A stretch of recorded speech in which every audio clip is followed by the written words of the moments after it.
Poor bride rejected for being paralyzed, until a Hells Angels biker did the unthinkable.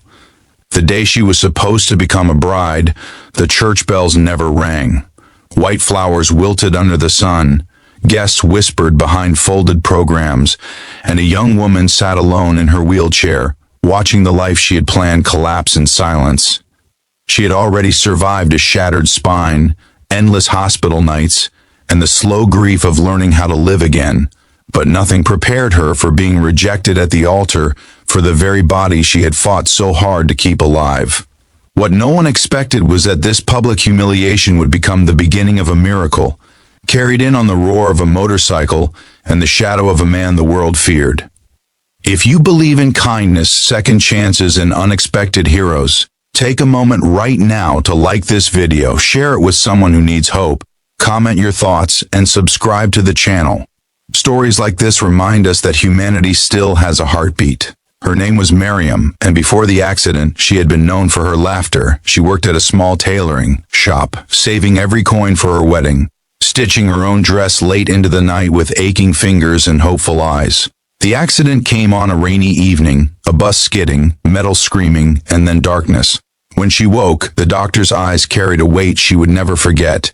She would never walk again. Months of rehabilitation followed, her dreams shrinking to fit hospital walls, yet one promise kept her breathing through. The pain. The man she loved had sworn he would still marry her. On the wedding day, that promise evaporated. The groom arrived late, his face pale and distant, and before vows could be spoken, he turned away. He said nothing cruel out loud, but his silence was sharper than any insult. His family escorted him out, leaving Miriam sitting there, paralyzed in body and now in spirit, while pity rained down heavier than judgment.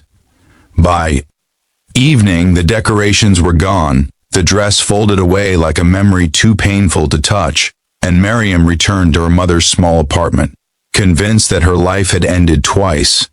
The days that followed were quieter than grief. Neighbors avoided her eyes.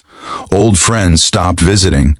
Potential employers smiled politely and never called back. Miriam learned how society measured worth, and how quickly compassion vanished when someone became inconvenient.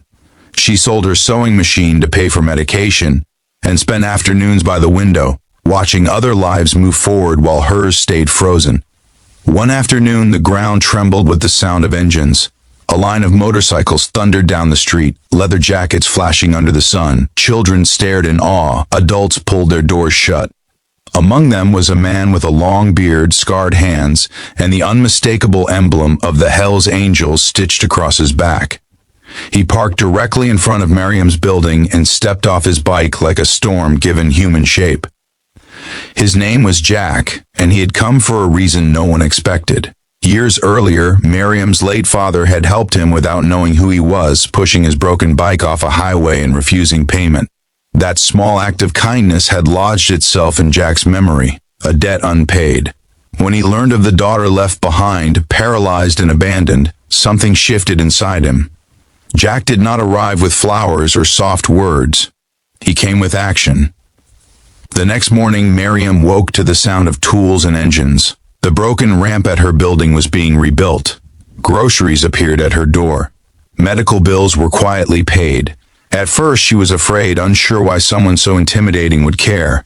But day after day, the biker returned, fixing what others ignored, standing guard when whispers turned cruel. Slowly, the city's fear gave way to curiosity. People saw Jack kneeling to Miriam's level, listening with respect, never pity. They saw a man the world labeled as dangerous become fiercely gentle.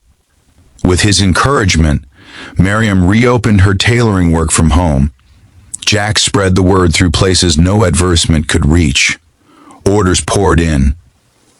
For the first time since the accident, Miriam felt useful again. Suspense followed them like a shadow. Not everyone approved of the biker's presence. Threats came, rumors spread, and one night a group tried to scare Miriam into closing her business. They left quickly when engines roared in the distance. Jack and his brothers never hurt anyone, but their loyalty formed an unbreakable shield. Months passed, and strength returned to Miriam in ways doctors could not measure. Her hands became steady, her eyes bright. She laughed again.